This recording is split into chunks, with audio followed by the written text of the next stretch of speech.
Iya. Ya ampun Gusti. Iya, baik. Pak Napi, jangan nelpon. Sini nak. Sini. Ya Allah. Ya ampun. Siapa yang buang? Jumat malam, 6 Maret 2026, suasana di perumahan Titian Kencana, Kelurahan Margamulia, Bekasi Utara, awalnya tampak seperti malam-malam biasanya. Namun, ketenangan itu seketika pecah saat jarum jam menunjukkan pukul 8 malam. Seorang warga bernama Ibu Beni, yang saat itu berniat rutin memberi makan kucing di depan rumahnya, justru dihadapkan pada sebuah kenyataan yang mengerikan. Di tengah keheningan, indera pendengarannya menangkap suara rintihan lirih dari arah tong sampah. Awalnya, ia mengira itu hanyalah suara anak kucing yang terjebak atau kelaparan. Namun, rasa penasaran yang bercampur firasat buruk membawanya mendekat. Di sana, di antara tumpukan limbah rumah tangga, terdapat sebuah kantong plastik hitam yang tampak bergerak-gerak. Ibu Beni yang merasa ketakutan segera memanggil warga lain dan petugas keamanan setempat, Pak Nusri.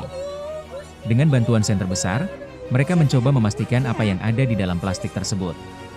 Detik-detik saat plastik itu disobek menjadi momen yang tak terlupakan bagi warga yang menyaksikan. Bukannya anak kucing, melainkan sepasang kaki kecil manusia yang sudah mulai membiru karena hawa dingin malam yang menusuk. Seorang bayi perempuan, dalam kondisi tanpa busana dan hanya dibalut kain seadanya, ditemukan meronta di dalam plastik kedap udara tersebut.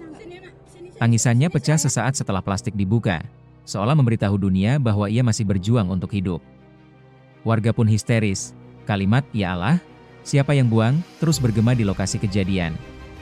Mirisnya, bayi malang ini ditemukan masih lengkap dengan tali pusar dan ari-ari yang belum diputus, menandakan bahwa ia baru saja dilahirkan beberapa jam sebelum dibuang ke tempat yang sangat tidak layak tersebut.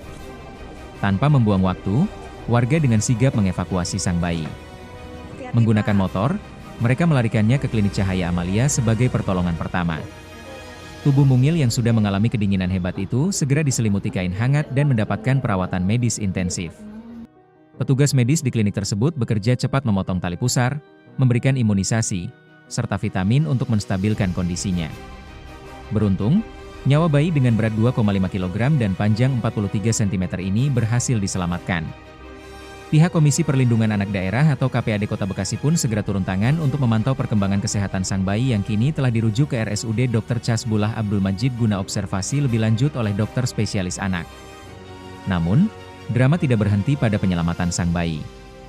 Teka-teki mengenai siapa orang tua yang tega melakukan aksi keji ini mulai terkuak melalui rekaman kamera pengawas atau CCTV di sekitar lokasi. Rekaman tersebut memperlihatkan jejak-jejak keraguan yang sempat dialami pelaku. Seorang wanita muda terlihat berjalan sendirian membawa bungkusan plastik hitam tersebut. Fakta yang sangat menyedihkan terungkap bahwa pelaku sempat menaruh bungkusan itu di satu rumah warga.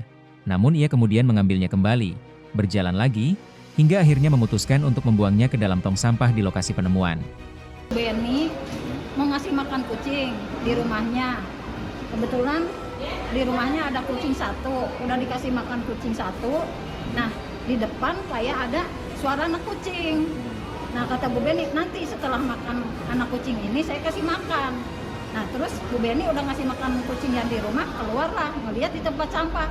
Pikir Bu Beni kan ketindihan apa gimana, diginiin nggak ada. Nah, di dalam itu ada kresek hitam. Kan cooling down tuh Bu Beni itu.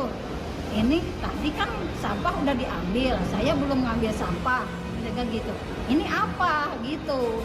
Nah, terus manggil itu Bu Penny gitu, kebetulan saya di situ tuh lagi ngikut makan di Bu Penny itu ceritanya. Saya manggil satpam Pak Hanapi lagi libur, yang dinas Pak Nusri. Ya udah kita nungguin Pak Nusri. Saya telepon Pak RW memanggil, mungkin kan lagi pada sholat taraweh. Pak Bendahara, Pak Sekretaris, Pak RT. Pak RT juga berdering, cuman mungkin lagi kerja kalau Pak RT gitu.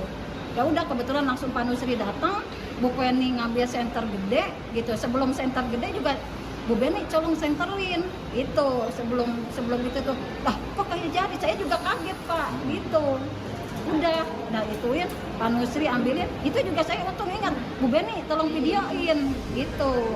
Jadi Pak Nusri ngangkat, terus saya buka senter yang gede, karena Bu Penny kan kaget tuh, nggak berani gitu loh. Udah saya ituin, saya juga sambil nada telepon Pak Hanapi, makanya kata saya jangan telepon terus, ini saya lagi buka ini, Pak Nusri juga kan lama, robek aja kainnya, robek aja itunya plastiknya. Ya itu udah. Pas dirobek isinya bayi. Selain ada bayi ada ini ari-ari, masih ada belum putus.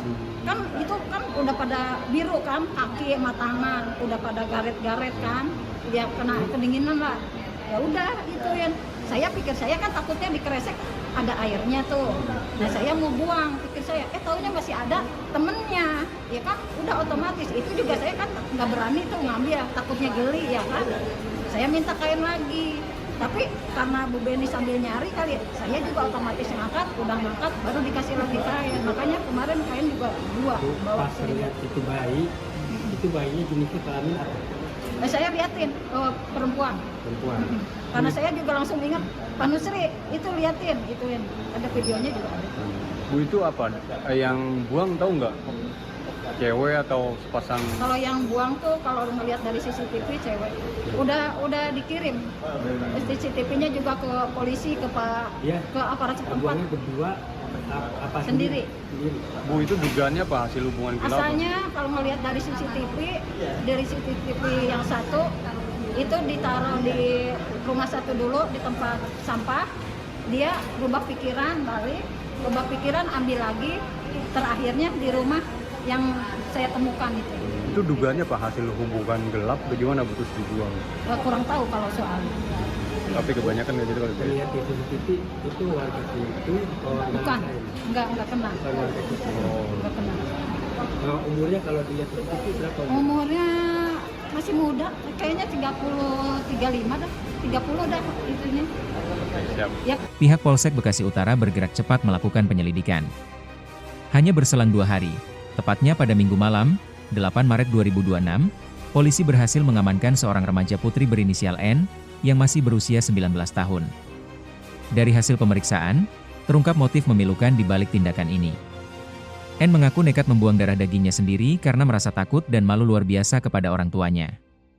Ia menyembunyikan kehamilannya hingga melahirkan sendirian di kamar mandi rumahnya tanpa bantuan siapapun. Rasa panik yang menyelimuti pikirannya setelah melahirkan secara mandiri membuatnya mengambil keputusan fatal untuk menyingkirkan bayi tersebut hanya dalam waktu 30 menit setelah persalinan. Kini, N harus mempertanggungjawabkan perbuatannya di hadapan hukum. Ia dijerat dengan pasal 429 ayat 1 subsidiar pasal 430 Undang-Undang Nomor 1 Tahun 2023 dengan ancaman hukuman maksimal 5 tahun penjara karena telah menelantarkan anak.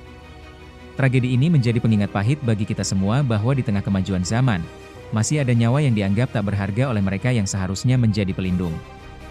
Keberanian dan respon cepat warga Bekasi Utara dalam menyelamatkan bayi ini menjadi titik terang bahwa kemanusiaan masih ada. Kini, sang bayi perempuan yang sempat diberi nama panggilan, Ramadhani, oleh warga karena ditemukan di bulan suci, sedang dalam perawatan negara sambil menunggu proses hukum terhadap ibunya berjalan. Baca berita selengkapnya di www.hops.id.